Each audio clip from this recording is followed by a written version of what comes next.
Good. 5:32. 5:32.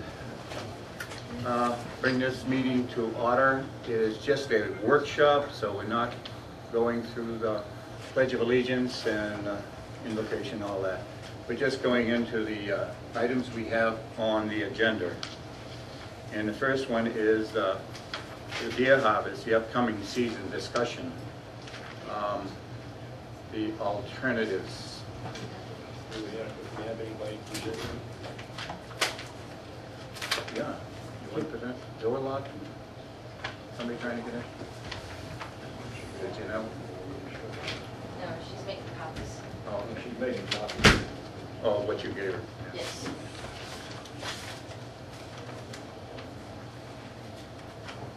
So you're the one that wanted the, so why don't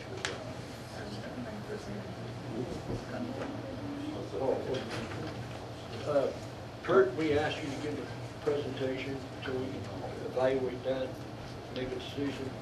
I was asked 2.5 days ago to make a presentation, I guess. I was asked to come here and talk about it. Right. The gun club has discussed it in previous sessions of the gun club, and we are willing to assist the fort in managing the hunt if that's what's necessary. But we don't have any set information or anything because we don't know what you guys want. We don't know how it's going to be run. Is it going to be a game management plan by the state the way that it's was run last year? If that's true, then there's specific things that have to be done at specific times for specific things. So without knowledge, all I can say is, yes, we're willing to help and run the hunt if that's what you want, but all the details are going to have to be worked out between the ones that are going to run it and the board of directors at a meeting at another time, because we don't know how you have this set up. If you've made an agreement with the state already, then it has to be done the way that that agreement says. So without that information, I can't make a presentation other than, yes, we're willing to help you and we'll work out the details at a later time. Okay. I don't think we have an agreement with the state at this time, do we? I've gone in on the Twins thing. We don't have a real agreement per se. I would suggest that we would stay with them because this would be his 4th year going into it, and it's worked out very well for us. Oh, absolutely, that's the way to go. Yeah. And we know that with them, there's, like Kurt said, there's, guidelines to follow, which, obviously we follow. Well, I'll be honest, I've never seen a copy of the guidelines in the state request. I don't know. Neither have I. Neither have I. I'm in a cloud on that. We do have a friendly game manager up here, and if we want to ask him any questions, we can. I invited him to come along, and maybe he can fill us in on more information from last year. Would you give us that information from last year that I have no clue? And it started when Mike had the hunting here. Yeah. He got with our biologists, they did the game counts, they got the permits, and as far as our biologist in U Valley, do you have his information? Yes. If not, I can get it to you. David Rios, All you gotta do is call him and he'll issue the permits. He's got the deer survey information from the fort, and what they killed last year as part of the permits is, it allows us to track that, and having 4 years invested in it, I think it would be foolish not to do it again. I agree. What segments did we hunt last year? I'm unfamiliar with it. Sammy, where all did y'all hunt last year? Just back by the creek at Red Bridge, and then we hunted over on the 400 acres. And then back by the airport. Yeah, well, that's back part of it. Was it mostly the 400? No, sir. It was over by the airport. As you go at the end of 4 O'Clock Road and go to the right, you can go up and circle back around. And we had 2 blinds there. That was all. And then when you go down and go back by the creek, we had more blinds that way. The creek you talked about, Red Bridge and stuff like that. Red Bridge. Right. And what was the, Chairman, just a minute, what was the time frames on the Red Bridge? Were they time frame. weekends, They've done it every other weekend, and it only totaled out for like 30 days. Judge. Okay, That was. yes, sir. Last year, there was a deer blind on the road right behind the Wilderness Park, about 50 feet from the Wilderness Park, and about 30 feet from the road that goes back to 38. And I went up and complained about it because I said it's too close to the park, it's too close to the road, it's too close to our dwelling in 38. So they moved it over in the same position, but next to the creek. And it was less than 50 feet from the Wilderness Park to the deer blind. And that blind was also shut down too. It wasn't shut down the last time I saw it, last year. The last time you were there, we also had to call the game warden because you were No, harassing. well, Yes, sir. harassing- Because you harassed a 13-year-old No, I- boy that was hunting there. Yes, sir, you No, sure did. sir, no, After sir. that, we shut it down. And you moved it where? Over next to the creek. I don't know. The fort You moved the don't blinds. know? You don't The know where fort they put moved the the blinds? blinds, and the blind was shut down. Nobody else hunted that blind because I run the hunt last year. Well, if you run a hunt, you knew that the blind had been moved over Nobody, next to the creek. nobody hunted that blind after you complained, sir. Excuse me, can we get back to the meeting, please? In circumstances like that, instead of doing the gun hunting, I know there were some problems with the bow hunting last year. And the time I've been here, last year was the best archery season as far as deer with arrows. There was only 2. And both of them were taken care of, and they walk around all winter. It's gonna happen. It's gonna happen with firearms. People are gonna make a bad shot, the deer's gonna walk around for 2 weeks with his gut hanging. It just happens. It's part of doing business and hunting. The majority of this deer population is closer to the neighborhoods. People won't quit feeding them during the hunting season. And to deal with the bad genetics, the unhealthy deer, the stunted deer, you've got to hunt closer to these neighborhoods to try and get some of that out. There's really no other way to do it because people ain't going to quit feeding them. But I understand that, but it has to be a set distance. Right. Well, and I can agree with that. Right. But, when you get closer to the neighborhoods and closer to the homes, just do archery hunting. I don't know why they did away with archery hunting last year. I can answer that one. Okay. Yeah. A lot of people complain about the deer walking around with arrows in them. Okay. There was 2 last year. The previous year there was 14, and the year before that it got over 20. And those weren't hunting related incidents. Those were poaching incidents. Well, anyway, I mean, that's the reason the membership came to the board. Well, I put a resolution in and it passed. Well, and No bow hunting now. nobody knew the totality of the whole deal either. Well, that may be true, sir. I guess we didn't. I know it is. I know we didn't get the full story in because all we operated on is what the membership brings to the board. Where would be the best place for bow hunting if we have bow hunting? Back there behind in his area. In And I my would- backyard. Well, not in your backyard. In that green belt back there, in that area, and back behind 27. And we both hunted behind 27 last year. And it was behind Behind the oaks. And behind those. One at a time, please.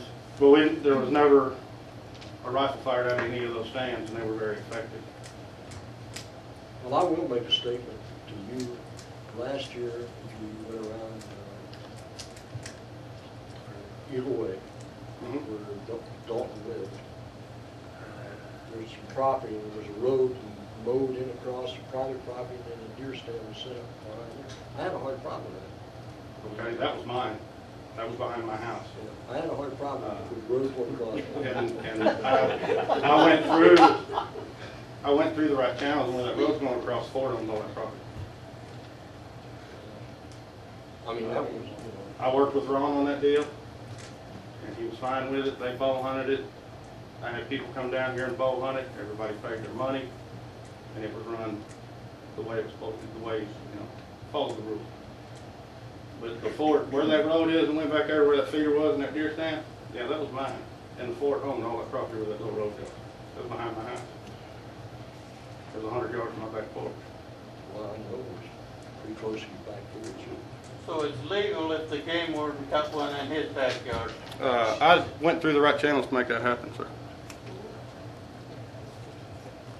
Yes, sir. Last year they had signs and they closed all the common areas south of Scales Road. What date was that? Every date they had hunting. They closed all the trails and everything south of Scales Road. And the reason why for that is because we have runners and joggers and people in golf carts. If you follow the trails, they will come out in front of the blinds.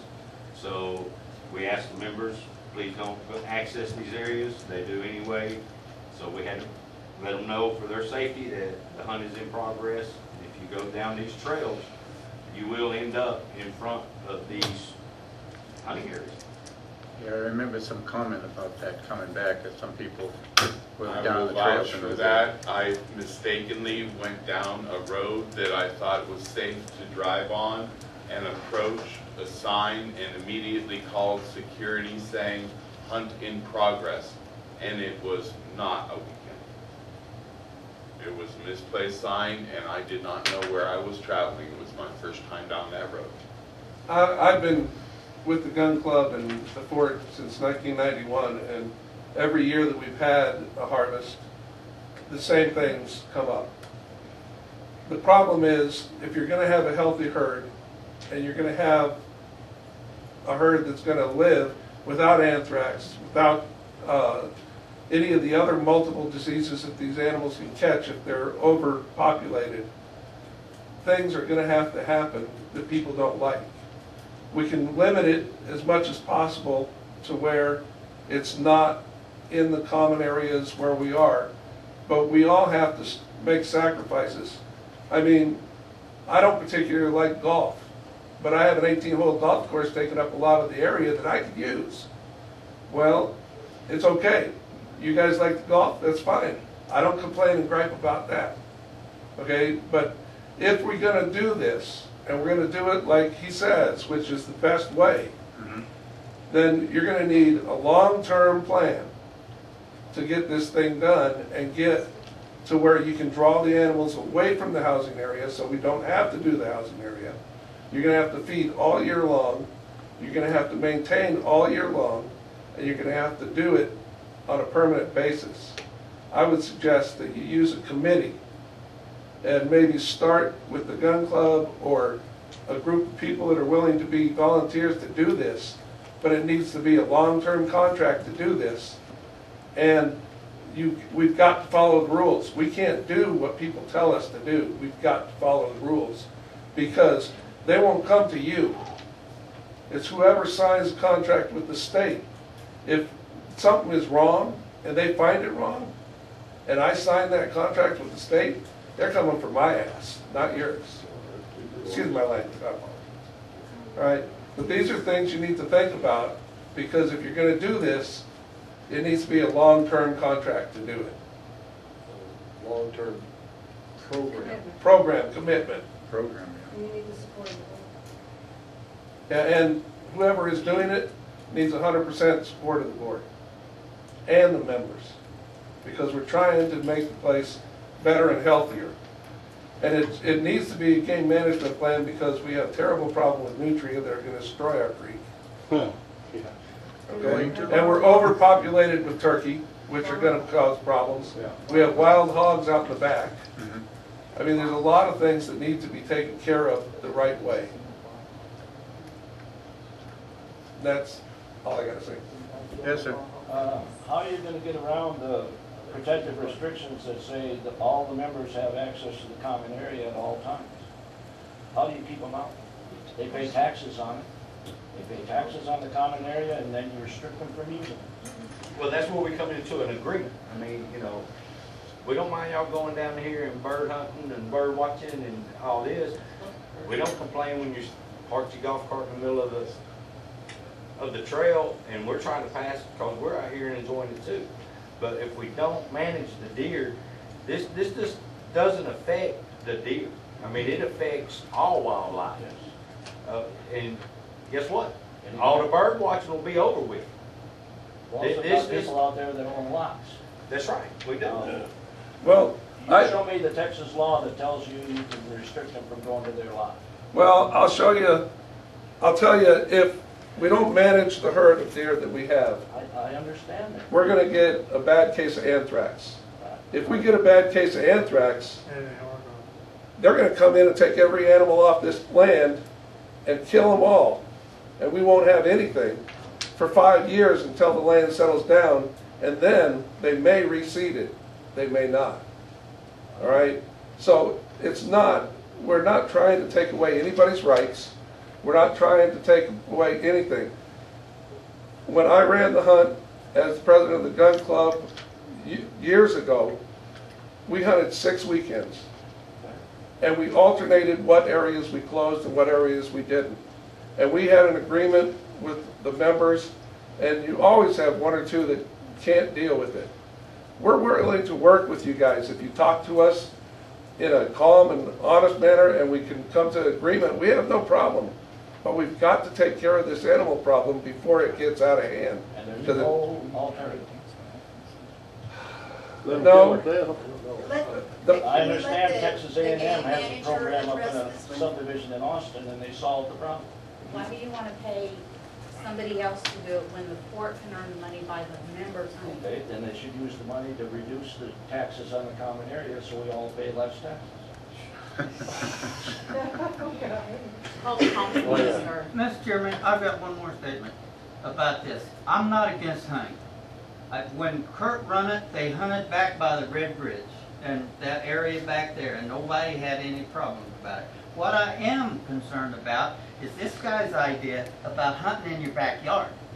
Well, we got to kill all the deer that's up in the community, so we want to come up in people's yards and hunt them in the yard. Now, wait a minute, buddy, because you just said that a while ago, that we've got to take these deers out that's in the residential areas, and the only way we can do that is put blinds right up in the residential areas. I said And hunt that's close just exactly to the what you residential said, area. close, okay, across the road. And I have a problem with a hunting blind being less 200 yards from my house. Whether it's bow and arrow, what? My son-in-law is a bow and arrow hunter, and he tells me that the arrow's going to go, he can go 300 to 400 yards. Oof, that's a hell of a powerful bow. I'd like to know what he's shooting, because I'm gonna go buy one. Yeah. Well, he's a colonel in the army, and I don't think he would lie to me to saying that that's how far the arrow would go. Well, But I'm telling you, that's my objection to the hunt, is these hunters in we had one behind 38 and 37 over there too. They put a blind right up Okay. behind 37. Okay, I understand. And I this heard is what you mine. said, This and is I heard mine. what he said, and I asked him how far a distance, and we were talking about distance. And And he there thinks is, it's only go 100 yards? no, that is not what he said. There is a law that you do not hunt within a certain distance of homes. Yeah. And that's what we have to observe, and I think that would satisfy you. That would satisfy me if they Right. would stay back in the area. But we stay away, also have to stay take, out of the residential areas. but we also have to take into effect, we have to understand exactly what he's talking about, what Kurt's talking about. We have a problem with the deer. You know, I got a population in my yard. If they didn't come in and keep eating the weeds and all that kind of stuff, I have weeds up the wing wang. But, you know, they come through all the time. I got 12, 15 that come through. I like to see them. I don't feed them. the easy way to make it so that we don't have to hunt close to the houses is stop feeding the deer in the housing area. I agree, but people don't want to do that. I understand that. That's People Bambi. don't want to do anything. Anyway, Well, he's mentioned, The hunters don't want to do anything but shoot deer. there's a young Yeah, man. that's Yes. what I'm That's saying. not what, that's not what, Keely? it's all about. You need to, this is what we're talking about. you got your hand up. Keely, Oh, I'll let Dustin go first. He actually has a Oh, lot more you're all right. knowledge. You're all right. I just want to say that we, as members, must accept that if the hunt is run properly in adherence to all good guidance by managers who know what they're doing, that we need to accept a level of inconvenience and suck it up. Because we must have these deers culled. We must. What area do you live in?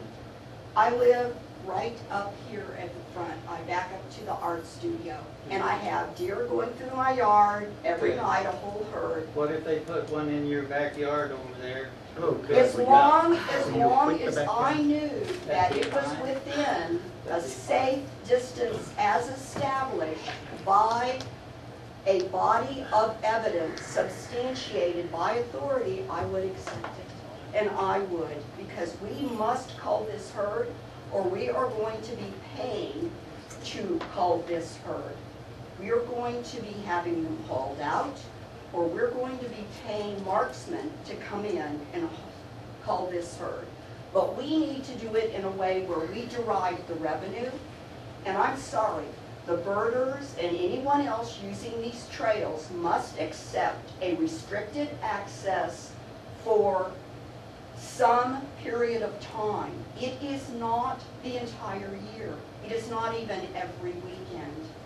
You know, we cannot have it all, but we've got to reduce the herd. So I want to go on record as a member in good standing who says, let's set it up in cooperation with the authorities. Let's do it right. Let's go back to bow hunting because we need the harvest.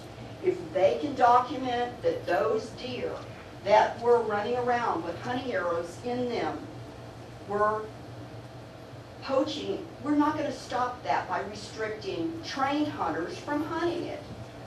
That, what we have to do is call in the game managers and help us deal with the poachers. You know, we need bow hunting. We need the revenue. We need the tapes. Why can't we just let them come in for free and hunt then if that's such an important thing? Why charge them money to come in? Because we can derive the revenue and we need to Oh, buy. it's all about money. It's all about money. No, No, no, it is not. Please sit down. Please sit down. There's two hands here. The first one was in the front row here. I would suggest that sometime before the hunting season, that we have an educational program with the game warden, David Price back here, I agree. Partlow, and have an educational meeting to educate the membership as to the why and how of everything. I don't think people understand what the situation is. And I think education is a good thing, and I think everybody's minds need refreshing, you know, once in a while. And I think if they understood the statistics of the amount of deer that we have on the fort, what we need to do to call out the population a little bit, maybe we could get people to not be feeding the deer in their backyard during hunting season, because it is not to the benefit of the fort for them to be doing that during that period of time. It's not like all the deer are going to disappear if we have a successful hunt. So I would suggest something like a town hall meeting or something where we have the authorities here to educate the people on fort. Thank you. Tonight. Sir, wait a minute. My Let's name get is the David gentleman here Price. standing. I'm the new Kenny County Extension Agent here. Grew up in Uvalde, been here in Kenny County since '98. I currently manage 20,000 acres for hunting, so I know exactly what it takes to set rules, to be safe, to help everybody get along. I'd be willing to, like I said, attend meetings or even help serve on a committee to help plan things out safely where it works out for all parties. As with bow hunting, I don't care how good you are, you're going to make mistakes. There are going to be deer that are going to be wounded. At the same token, rifle hunting, there are going to be deer with shot legs that are going to run around just as long as a deer with an arrow. It's just part of hunting. But I would be willing to offer my assistance to help plan.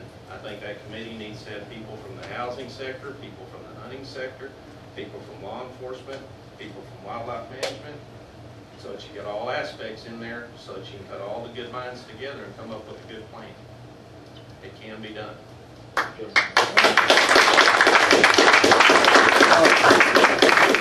Question. I help run a lot of hunts up in Garner State Park, and every blind has shooting lanes. Does the blinds that we set up here on the fort, do they all have shooting lanes? Yeah, there's only one And are the direction. shooting lanes all marked off? Yes, sir. Yes, sir. That's the way it should be. Hmm? And they're, okay, marked off, okay. Joey, would you get that gentleman's name? David Price. David Price. Yes. David what? David Price. Yeah, He's the county extension agent. I know. She doesn't. There was one young man back there in the back that wanted to talk. Oh, it was Dustin Smith had his hand up for the longest. Yeah, Justin? Yeah, myself, another couple of guys I work with, Mr. Isaacs, we all got with Ron last year and asked him if we could set up some boat lines. And we went over a whole plan with him, and he said it was fine on, as a pilot program. I've been hunting animals with a bow for 20 years. Right? We didn't set up a bow blind anywhere that was going to put anybody's property in danger or any people in danger. After the first few weekends of successful harvests, we got Ron to let us hunt all week. We personally knew everybody that sat those blinds. We put signs up, but we didn't restrict access on any of the roads or trails on the blinds that we had, our bow blinds. Because there's no way that anybody can come through there that we would not know they were there. The only stipulation that Ron had was, don't get mad when they come walking or riding a bike and scare the deer off, And it was fine. We didn't have any problem until the picture of the headless deer came out in the newspaper, and then the membership started coming to the board. And that was a poached deer. Yeah, that was a poached deer. And then in a walnut blind, one of the deer died on the edge of a man's property line. Well, being a conscientious hunter, the hunter went and knocked on his door and said, I have a deer on the edge of your property line. Do you mind if I use your water hose and wash the blood off out there so you don't have to look at it in the morning? And the guy came and complained, and they got that blind shut down. Now, we're not going to manage the population of the deer on this fort without bow blinds. Last year we had 4, including Mr. Isaacs. That's not nearly enough, not by a long shot. When we have 600 or 700 MLD permits for whitetail, that doesn't even include the axis. You cannot do it with 6 or 8 rifle blinds in the back. It can't happen. But if every time 1 or 2 members comes to one board member and says, I don't like this is irritating me, it's too close to my property, or it's inconveniencing me, and that one board member then can get it shut down, what's the point? I mean, why are we here? If it's going to go on year after year after year, the same thing, yeah, it always ends the same. And to your point about the access, nobody complains about closing all the gates from dusk till dawn. And that's restricted. So, it's still a restriction. I am a resident on the There was yes, sir. one good point that Kurt made tonight, and I don't think we have a program in place that we feed the deer all year round. But and his point is absolutely a good point. However, if we were to do that before we reached the biologist target numbers, all we're going to be doing is wasting feed. Right. We're going to be feeding deer that we shouldn't be feeding. Correct. What I mean, last year we had 700 and something whitetail permits. 2,700 acres of this land shouldn't even hold 700 whitetail. Yeah. That's how bad we are. Yeah. Yeah, we're way overpopulated. Yeah. I know. How many did we harvest last year? 100. Not anywhere close to what the state. 147, that's just whitetail.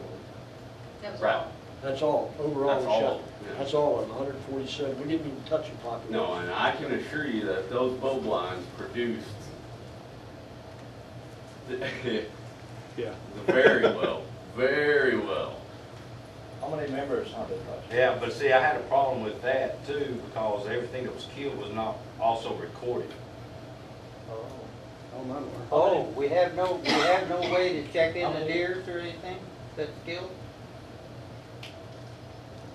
Everything that was killed out of mine was reported You, wrong. yes, but the other blinds, no. Because I went out several nights with a diver dog to look for deer. Yeah, whatever was harvested and claimed was tagged.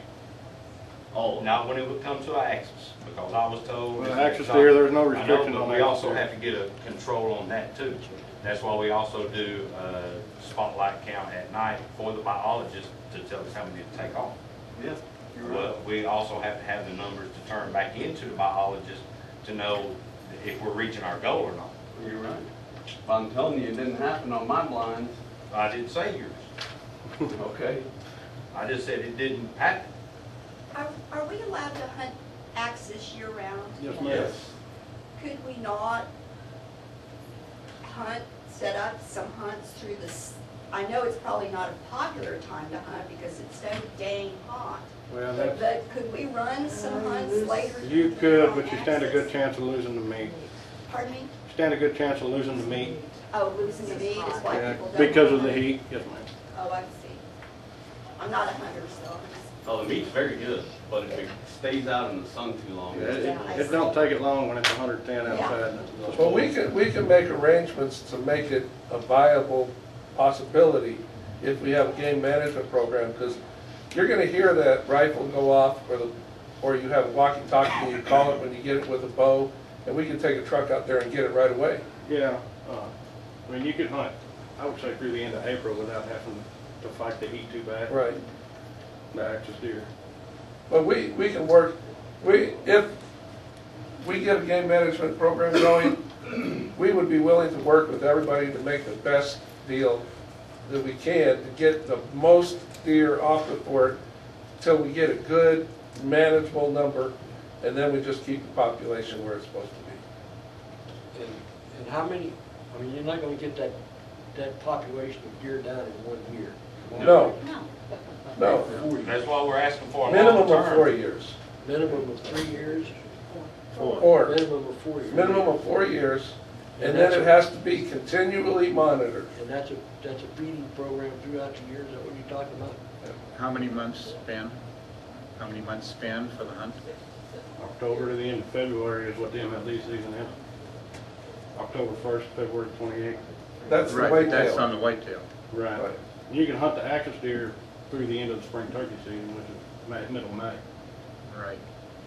I have a question for you. If we have permits, can we only hunt the whitetail during whitetail season, or can we have off-season permits? No, it's just during October 1st, February 28th for whitetail. There's no off-season permit? But that's an extended period for the management For the Oh, for the MLD program. management, yes, right? ma'am. It's an program. extended. It's extended on the. You get 2 extra beginning months and on the it. end. Oh, okay. Isn't that what they had in place last year? Yes, sir. That's what I thought. Can I make a suggestion on your, that you have a check-in point where you can check in every deer that's shot and keep record of it that way? And also whether they shot with a bow or shot with a gun, too. And also it wouldn't hurt to have determined whether they were axis deer or whitetail. We have those records. What's the retention spot last year? Do you know? We have those records. Yeah, we have. Yes. Yeah, what's the check-in spot? Yeah, Uh-huh. sure. Always has We already do it. Where was it at? Maintenance. maintenance, the maintenance yard right there to the left. Well, I knew something was there, but I didn't know it was a check-in. Yeah, that's where the hunters would come in and, or the harvesters, excuse me, would come in and park there. We'd take them out to the blinds, we'd come in, get their deer that were harvested, take them back to their vehicles, check the deer in, make sure everything was tagged, and then they'd go on their way. Is that And with both types of deer? Yes. And with what has to be turned into the state on this harvest data is, whether it's a buck or a doe, the age, times, Right. information on the times and Right. so forth. We got anybody fought, who does the aging of the doe? Anybody that's been hunting long enough can do that. Yeah, You you can do it by need one volunteer. individual to kind of monitor that stuff. Otherwise, I did it Didn't- last Sammy year. did most of it last year. I ate everything that was killed out of my stand. Yes, sir. Can I ask the warden something? Sure. I understand, now this is strictly rumor, that there was a subdivision up in, around Austin, north of Austin or north. Westlake.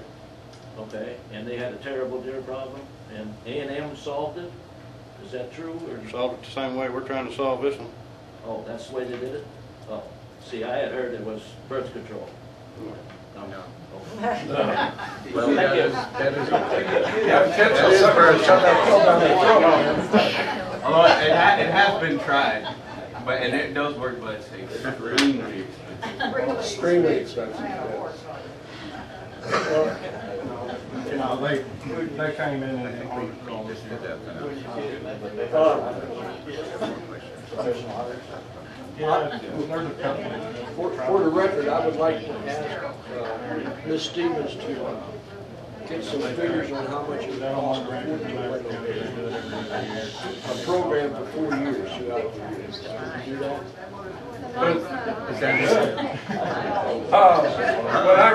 When I ran the hunts for the gun club years and years ago, when I ran the hunt for the gun club years ago, we paid for everything out of the gun club treasury, and then those prices were removed. The cost of running the hunt and feeding and everything was removed from the money that was collected, and the profits were split between the gun club and the fort. So this can be a self-perpetuating, self-funding unit if it's allowed to go on properly. All we need is seed money to get it started. Well, that's true, but you need to know how much money was laid out for feed and stuff like that. And I think that Ms. Well, Stevens here can. The 3 years that I did it for the hunting period, I paid $4,000 for feed each year. Feed doubled now. Yeah, feed's double now. So you figure $8,000 to $10,000 a year minimum. Does the gun club have that much money? Oh yeah. Corresponding. Yes, sir. Yeah. When we first fired up the wildlife committee before the board decided to lease this property to Straw for his hunting field, we came up with had serious discussions about plans like a 4 or 5 year, a long range deal where, just like we have been doing, you know, bringing in the money on the hunts and using that money towards permanent feeders, permanent blinds, which the feeders you don't have to feed all year, especially once you hit your target number. Protein, in all reality, if we ever got our number where we need it, you'd only really feed protein from the time they start antler development. But the permanent blinds, when not used during the hunting season, would benefit the birders. We could go out and sit in them, you know, and watch the birds in the shade. They could set up, you know, bird feeders around them, and just use the hunt money for in increments over 2, 3, 4, 5 years to build up the infrastructure, you know, and purchase your feed, and then, you know, after that, all you really have to do is buy feed and maintenance, and the rest of that money could go right into the whatever general fund that, you know, the fort operates on. Yeah, I can't remember how much money was made last year, generated. But it's a substantial amount of money. And if it ever gets... Last year, we killed 135 deer, and the fort got $24,081.56. And we spent $7,111 is what it cost. 30 days actually is what was made. Yeah. No, 4 days. They didn't pay on my birthday. I paid No, for the they didn't spend nothing on blind, mine. and the corn. That's right. Right, But I sold hunts for the fort out of That's it. right. Right. Right. But what the fort spent last year was $7,111 on our own deer blinds, which were getting depreciated, and our own deer corn. And then Sammy could probably speak more educated about what happened, the processes last year. Yeah. Yeah, it's really, if it ever got set up right and there was any certainty to it, it would make a killing because we could not, but the boat line stayed full. Stayed full. All the time. All And right. then we also had generated revenue from the hotel.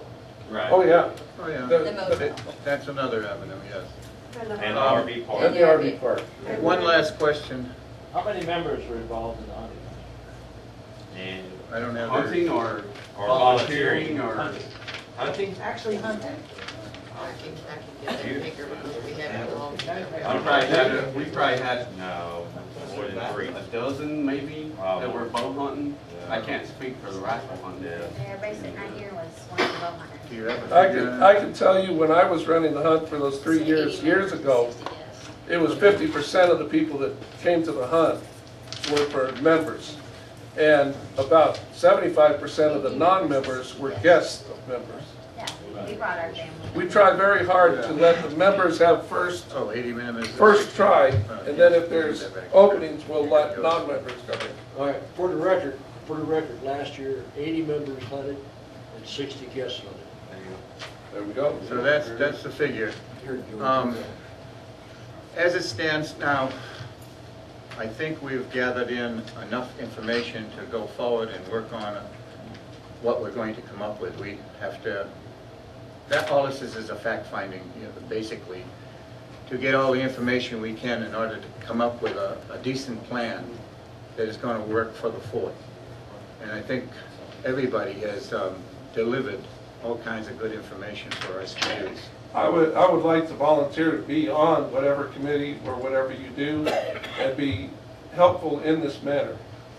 And I know that, I don't know if Sammy Johnson is okay, but he ran the hunt last year. He did a bang-up job. And he'd be really a fantastic man to have on that committee also. Well, I've heard his name. As far as the committee goes, that's entirely up to Jody what she's going to come up with.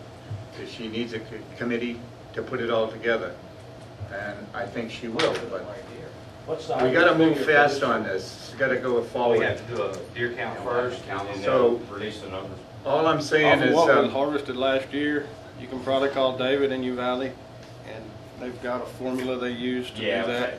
without having to drive around it in midnight spotlighting.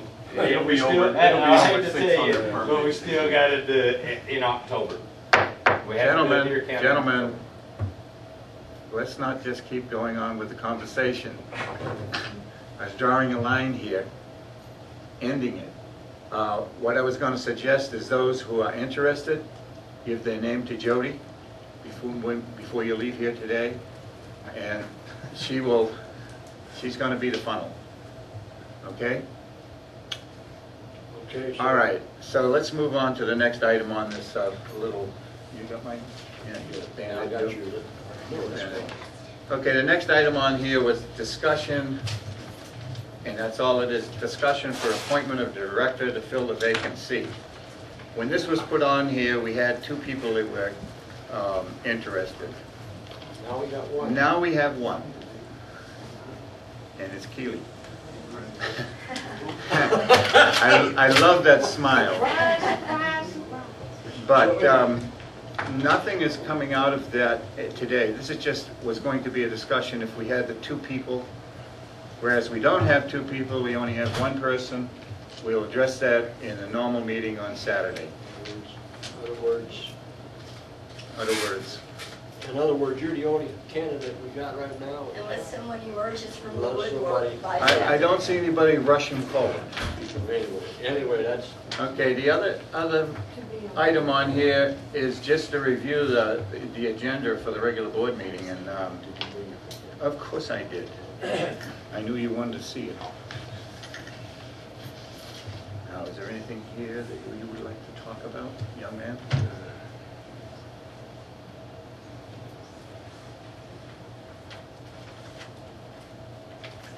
no, other than to point out what we're gonna have on the agenda, if somebody wants to take notes. We're gonna have appointment to the vacancy of the board of directors. and we'll have the swearing in of the director. Yeah, we just have one, that'll be swearing in, but on number 15 here, where we have an election of the president for the board of directors, I'm going to shift that to the end in the session, because, well, it seems like the appropriate place to put it at the end, when the meeting's all over, not during the meeting. In other words, the reorganization of the board Chart. will be done. It'll be done then. We'll have to have a president and a vice president, because whoever's going to be whatever. That's when we'll determine it. So it's going to be at the end of the session. That's the only other thing I see on there. Is there anything you see, Ralph? Yeah. Should I ask one question? You're gonna have the swearing in and the election of president. You're gonna bring that down to the bottom. Right. Okay, now it's gonna be, election of real minds on the board. Right. Yeah, just organization meeting like we had at the annual meeting. When you in? The one here that I noticed, it says agreement of the city with landfill. I noticed we're gonna have information for that at the meeting. Okay, good. What? Associated. Other than that, the rest of it is self-explanatory. Okay. Where did the game go? He's a, All right, the guy with the glasses on top of his head, Justin, I think I remember your name? Justin, yes, sir. All right. Does anybody really remember I mean, it says it started in October. What day in October did it? The first. The first? Yes, yes, sir. so we have to move forward on this pretty rapidly. That's for, Yeah, we can have that. But, yeah, we can do that in the discussion of the hunt.